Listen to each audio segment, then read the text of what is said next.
आम आशा करूँ 4 दिन तो खेल ओडिशा वर्सेस झारखंड मध्य आज माने ओपनिंग 9टार हो निश्चित भाव में जेहेतु ऑर्गेनाइज कर बहुत टीम को आम भल सुजोग देवु बैटिंग बॉलिंग बहुत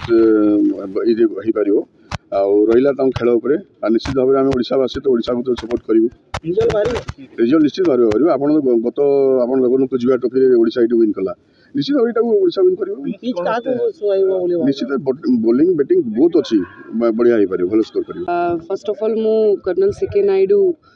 टूर्नामेंट समस्त मैनेजमेंट को दुलाल आज्ञा को बहुत बहुत धन्यवाद देवाक चाहिए आज मत ये डाकी लगे देखो स्पोर्ट्स गोटे एमती जिनस आज ओडिशा स्पोर्ट्स हब बनी सारा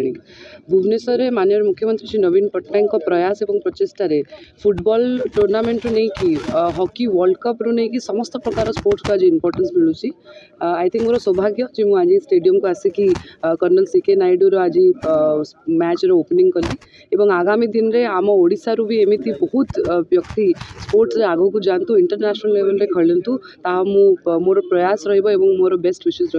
समस्त प्लेयर्स को मोर बेस्ट विशेष देती मुझे जानी आगामी दिन में संबलपुर आम झारसुगुड़ार आम ओडिशा एमती जड़े व्यक्ति बाहर जे स्पोर्ट्स रे आम ओडिशा को आहरी प्राउड फील करेंगे।